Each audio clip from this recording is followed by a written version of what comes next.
बात जो होती पहले आपको मेडल मिले कितनी खुशी हुई?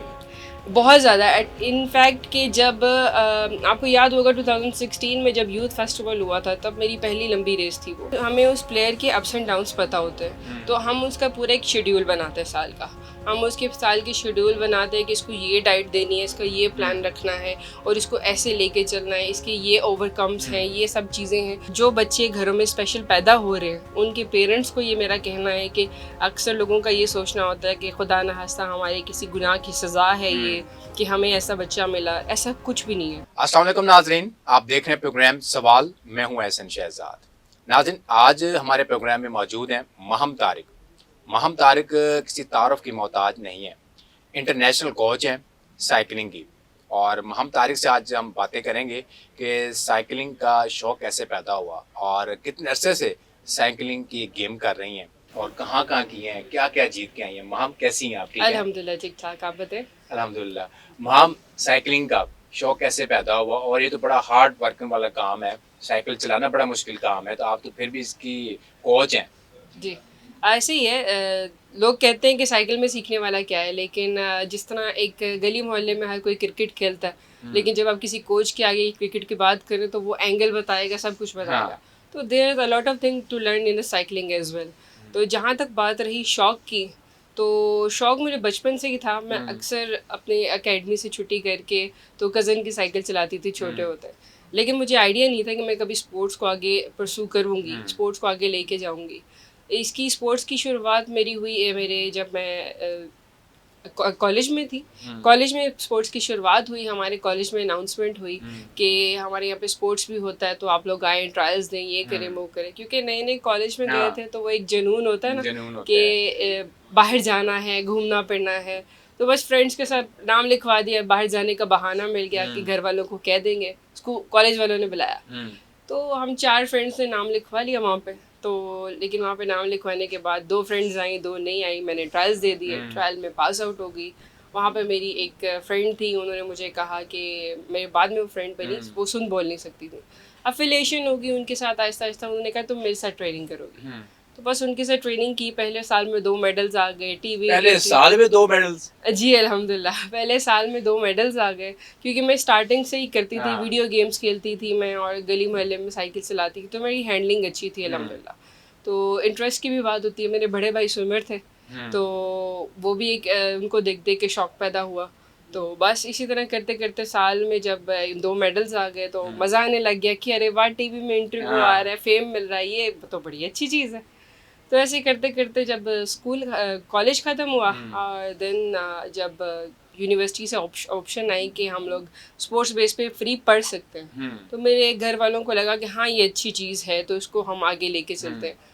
तो बस हमने फिर स्पोर्ट्स बेस पे एडमिशन लिया और खेलते गए, पढ़ते गए, स्पोर्ट्स बेस पे फ्री स्कॉलरशिप मिल गई। तो बस इसी तरह साइकिलिंग की शुरुआत जो होती है। पहले आपको मेडल मिले कितनी खुशी हुई?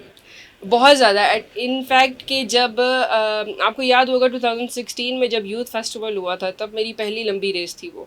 तो उस रेस के अंदर क्योंकि मैंने मेडल लिया, मेरी पोजीशन आई, मुझे कैश प्राइज़ मिला और जब टीवी में इंटरव्यू आया तो जो हेडलाइंस चलती ना, हेडलाइंस में मेरी पिक्चर आई। माम देख के खुशी से तो डांस शुरू कर दिया माम ने। बिल्कुल ऐसे ही है, मम्मा को फ़ोन आने लग गए, तुम्हारी बेटी टीवी पे है, फिर अखबार में भी पिक्चर आई। तो वो एक जो फेम वाला एक चस्का होता है ना, तो वो एक बड़ा मज़ेदार चीज़ थी। तो इनफैक्ट अगर आप बात करें दूसरी चीज़ों की तो बीच में काफ़ी लोग थे कि जिन्होंने कहा कि लड़की होके साइकिल चलाएगी, ये होगा वो होगा। तो बस उसके अंदर भी फिर यही हुआ कि आज वही लोग हैं जो कहते हैं कि साइकिलिंग कैसी जा रही है। अच्छा महम, ये जो साइकिलिंग का शौक है तो बड़ा यानी कि डिफिकल्ट है बहुत ज़्यादा। गर्मी हो सर्दी हो, आपने प्रैक्टिस करनी है बिल्कुल ऐसे ही अपने है। गोल चक्कर में, ऐसे ही होता है। बिल्कुल ऐसे ही है। तो गर्मी में रंग काला नहीं हुआ? लड़की तो अक्सर कहती हैं यार मेरा तो रंग इतना गोरा था तो मतलब इतनी काली हो गई हूँ, तो इस पे कुछ नहीं हुआ? बहुत ज़्यादा, ये तो हमारे घर में सबसे ज़्यादा डिबेट जो है वो रंग की होती है। जब मेरे गर्मियों में इवेंट्स होते हैं तो मेरा ऐसे मैं मल्टी कलर्ड की हूँ आप ये समझे कि मेरा फेस का कलर, मेरा सब कुछ मतलब कि मेरा हाफ बाजू का कलर कुछ और है, हाफ बाजू का कुछ और, जैसा अमूमन बॉयज़ के होते हैं। लेकिन मेरा वो हिसाब है तो ये डिबेट बहुत रहती है घर में कि मत किया करो, मत किया करो। तो वो खैर ये तो नहीं, पार्ट आपने ऑफ। कभी नहीं सोचा यार मैं इतनी प्यारी थी तो ये देखो रंग मेरा क्या बन गए? दोस्त कहते नहीं होगे नहीं, कि सब मॉम लोग क्या हो कहते गया, इतनी प्यारी थी अब काली बन गई हैं आप? नहीं, सब लोग कहते हैं, लेकिन बात फिर वही है कि मेहनत का रंग कुछ ना कुछ तो होता है ना हाँ। फिर। तो मेरी मेहनत का रंग फिर ये है, तो और मुझे उसके अगेंस्ट रिवॉर्ड भी जब मिलता है तो मुझे वो सारी चीज़ें भूल जाती हैं। तो कहाँ-कहाँ गई हैं? कहाँ-कहाँ परफ़ॉर्म किया आपने? एज अ प्लेयर तो मैंने नेशनल लेवल तक परफॉर्म किया है। एज अ प्लेयर मैं मुझे मौका नहीं मिल पाया इंटरनेशनल लेवल पे खुद को रिप्रेजेंट करने का। लेकिन अगर मैं कोचिंग की बात करूँ तो मेरी अब तक की जो सबसे बड़ी अचीवमेंट एज अ कोच रही है वो जब मैंने काम शुरू किया स्पेशल बच्चे में। I am a head coach in special Olympics Pakistan. तो उसके अंदर बच्चों को पूरे पाकिस्तान से छांटी करके 8 बच्चे निकालना, उन्होंने 8 बच्चों को वर्ल्ड गेम्स में लेके जाना मेरे लिए सबसे बड़ी अचीवमेंट थी। और वो 8 बच्चे जो थे मतलब कि अलग अलग रीजन से, अलग अलग शहरों से थे। और वर्ल्ड गेम्स जो स्पेशल ओलंपिक्स की वर्ल्ड गेम्स होती हैं वो 4 साल के बाद होती है, जैसे आम ओलंपिक्स होती है वो 4 साल के बाद होती है। और स्पेशल बच्चे में काम करना, मैं कहती हूँ कि जब मैंने उनके साथ काम शुरू किया है तो मुझे पता लगे कि हाँ I am doing something good in life. तो उनके साथ काम करने के बाद एक अलग पीस मिल रहा है और एक अलग एक जॉय मिल रहा है मुझे कि मुझे मेरी जो जो मैंने सीखा है, जो मुझे सिखाया गया है वो मैं एक अच्छी जगह पे डिलीवर कर रही हूँ। तो उन बच्चों के साथ जब मैं वर्ल्ड गेम्स में गई एज अ हेड कोच तो वो मेरे लिए बहुत एक प्राइड की बात थी। और जब मेरे वो 8 बच्चों ने मुझे माशाल्लाह से मेडल ला के दिए and that was the best turnover of cycling in Pakistan, जिसके अंदर हमने 10 मेडल्स माशाल्लाह से अचीव किए थे मेरे बच्चों ने। तो कितनी खुशी हुई और अच्छा इन बच्चों को सँभालना बड़ा मुश्किल होता है। बिल्कुल। तो कैसे अफ़ोर्ड करती हो? बेसिकली होता ये है कि जब हम रैंडमली किसी प्लेयर के साथ काम करते हैं ना तो हम हमें उस प्लेयर के अप्स एंड डाउन्स पता होते हैं। तो हम उसका पूरा एक शेड्यूल बनाते हैं साल का। हम उसके साल की शेड्यूल बनाते हैं कि इसको ये डाइट देनी है, इसका ये प्लान रखना है और इसको ऐसे लेके चलना है, इसके ये ओवरकम्स हैं, ये सब चीज़ें हैं। तो हम उस प्लान को लेके हुए चलते हैं और बच्चे को हम होमवर्क भी दे देते हैं। लेकिन when you are working with the special kid तो हम उसको कोई प्लान नहीं दे सकते, हमें उनके अकॉर्डिंग चलना पड़ता है। हर दिन हमें अपना प्लान रीडिज़ाइन करना पड़ता है उनके मूड के हिसाब से। कभी उनका मूड है, कभी नहीं है। और उस बच्चे से परफॉर्म करवाना, उसका इंटरेस्ट डेवलप रखना वो एक बहुत बड़ा चैलेंजिंग है। ऐसे ही है। मुहाम साइकिल कौन-सी यूज़ करती हैं? मेरे पास अभी 3 साइकिल्स हैं। एक रोड बाइक है, एक हाइब्रिड है और एक एमटीबी है। तो इट अच्छा। डिपेंड्स कि मैं कहाँ जा रही हूँ तो मैं उस हिसाब से वो वाली साइकिल का यूज़ करती हूँ। मेरी जो सबसे फेवरेट वन है वो मेरी अपनी जाइंट है रोड बाइक। वो मेरी बहुत फेवरेट है और मैं उसके लिए बहुत कॉन्शियस हूँ। लाइक वो मैं कितनी ऐसी कोशिश है? वो इज़ जस्ट लाइक वो हमेशा मेरे पास रहती है और मैं खुद उसको साफ़ करती हूँ और वो मेरे पास ही रहती है। मैं उसको किसी को चलाने के लिए भी नहीं देती। ना कर इतनी मोहब्बत है। ऐसे ही है। दूसरी दोनों साइकिलें घूमती फिरती रहती हैं, कभी कहीं कभी कहीं। लेकिन ये वाली साइकिल की साथ ज़रा मेरी खासी मोहब्बत है। और इसके मैंने पैडल्स भी अपने हिसाब से लगाए हुए हैं कि जब कोई चलाने लगता है तो मैं उसको पहले ही डरा देती हूँ, ये तुमसे नहीं चलेगी। नहीं अगर कोई माँगता है मुहाम यार आज मुझे साइकिल दे दो, मैंने जाना है, आपकी साइकिल मुझे पसंद है, हाँ अच्छी जी। है, अच्छी दौड़ती है, अच्छी रेस लगाती है, तो आप तो कहती होंगी यार ये माँगने हैं, मैं नाम नहीं कर सकती इसको तो मैं तो फिर। वही तो मैं बता रही हूँ, मैंने उसके वो खास पैडल लगाए हुए हैं जो ऊपर से कवर होते हैं। तो वो फिर मैं उसको पहले बता देती हूँ ये वाले पैडल है, ये तुमसे नहीं चलेंगे, इसको छोड़ दो, ये वाली साइकिल रहने दो, कोई और देख लो। तो वो इस तरह करके वो हो जाता है। पाकिस्तान में कहाँ-कहाँ गई हैं आप?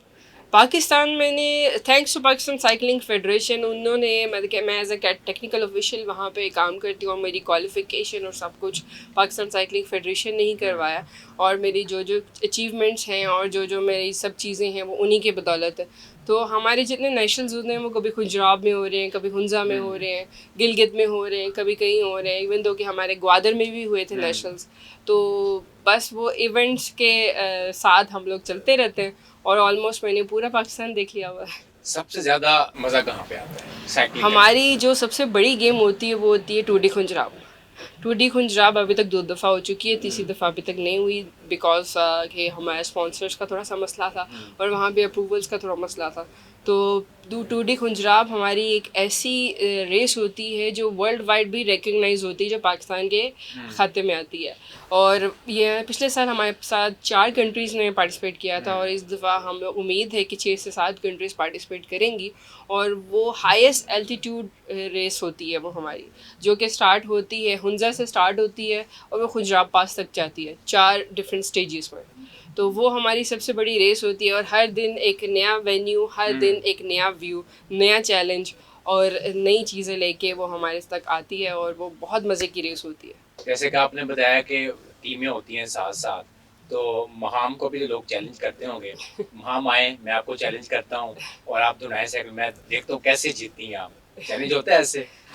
जब प्लेयर थी तो इस तरह के चैलेंजेस तो हर दिन मिलते थे, लेकिन जब से ऑफिशिएटिंग शुरू की है तो मेरे पास एक टाइटल था, I was the most younger certified coach in Pakistan cycling federation. तो उसके अंदर सबसे बड़ा चैलेंज यही था मेरे पास कि क्योंकि मैं आई वाज 26 दैट टाइम, कि मैं 26 ईयर की एज में कोच बन गई थी। मेरे पास न्यू कॉन्सेप्ट थे, नई चीज़ें थी जो कि मैं इम्प्लीमेंट करना चाहती थी, लेकिन जो मेरे उस्ताद थे जो मुझे सब सिखा रहे थे, जब उनके साथ बैठ के काम करना स्टार्ट किया तो चीज़ों को थोड़ा सा समझ भी आई। मेरे माइंड में कुछ नए चीज़ें थी, आइडियाज़ थे, बट वो मुझे मेरे लिए बड़ा चैलेंजिंग होता था कि मैं अपने बड़ों से कैसे बात करूँ, मैं अपने बड़ों को कैसे बताऊँ कि अगर हम इसको ऐसे नहीं ऐसे करेंगे तो ये होगा।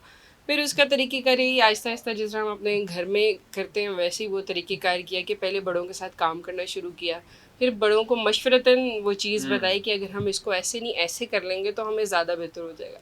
फिर इस तरह करते करते करते जो मेरे आइडियाज़ इम्प्लीमेंटेशन हुई फेडरेशन के अंदर, नेशनल्स के अंदर, वो अभी काम कर रहे हैं अल्हम्दुलिल्लाह। इसमें डाइटिंग का भी ख्याल रखती हैं कि नहीं?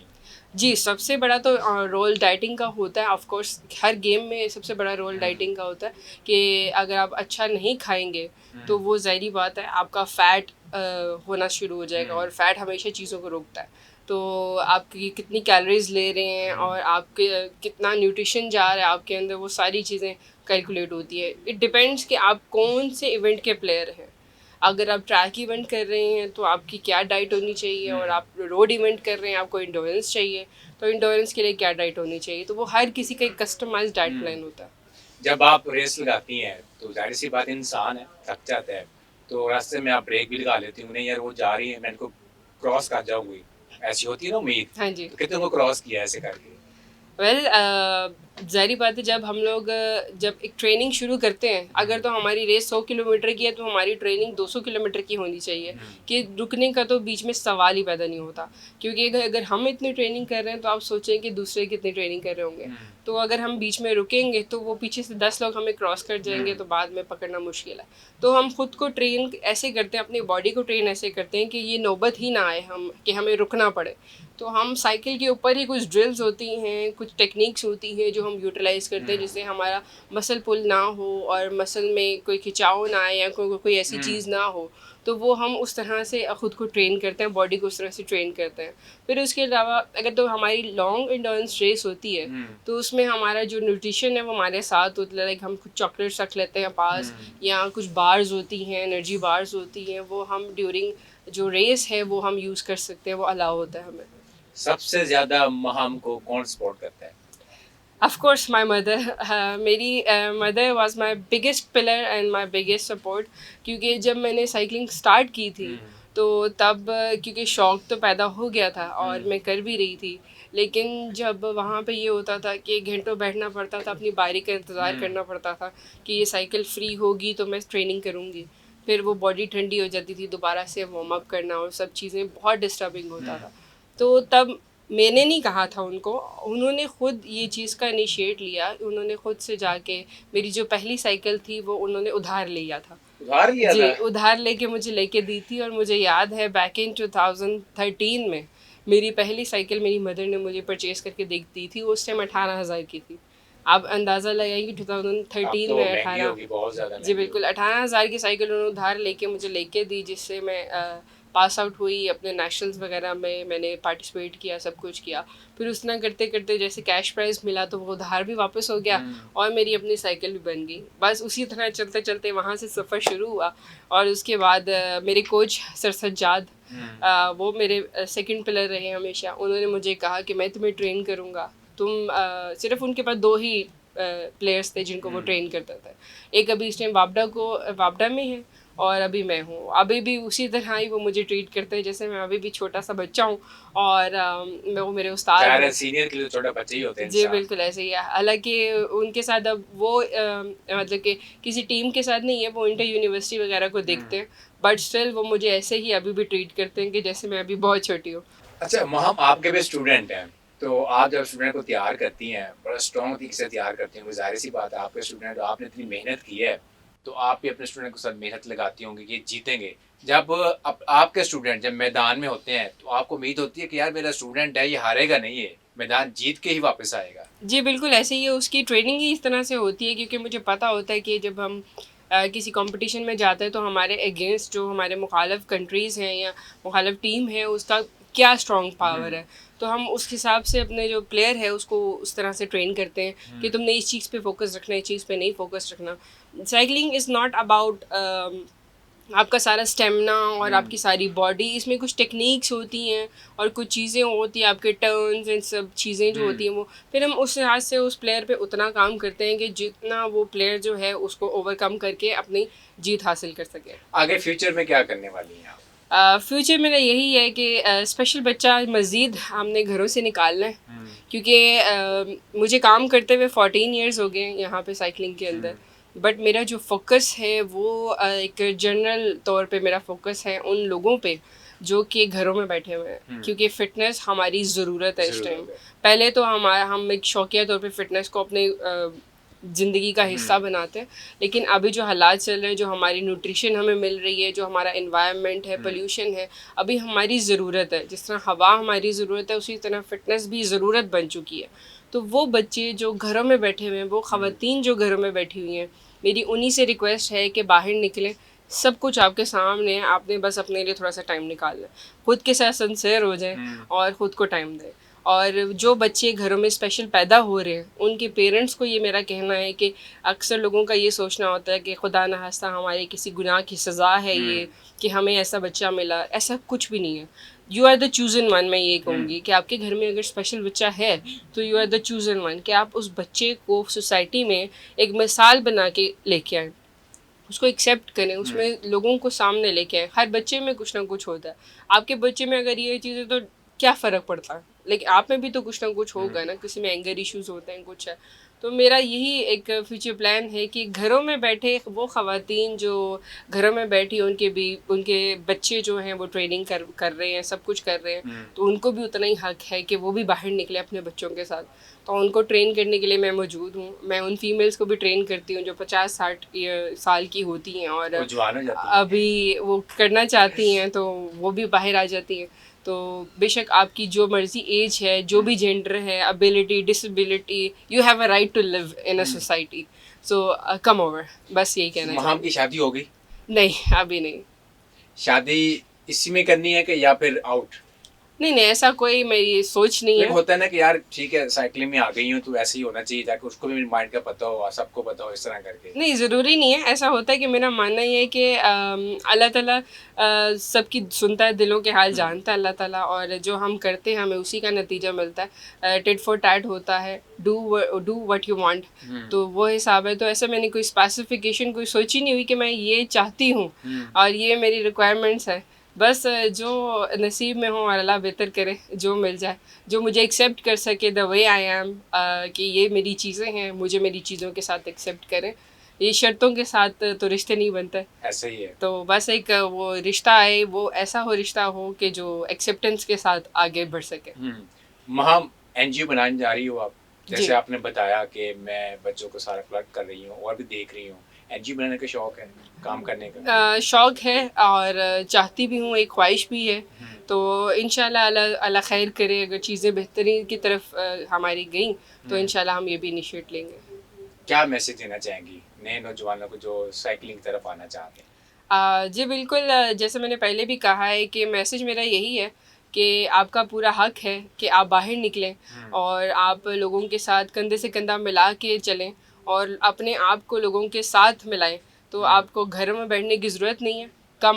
Come up with an idea, come up with motivation and just come up. जो भी चीज़ चाहिए होगी हम आपको प्रोवाइड करेंगे। बाहर बहुत लोग हैं आपको देने के लिए चीज़ें, जस्ट आपने अपने आप को टाइम देना। अपने आप के साथ सिंसियर हो जाएंगे तो सब लोग आपके साथ सिंसियर हैं। बस घर में बैठ के सोचे नहीं, डू इट।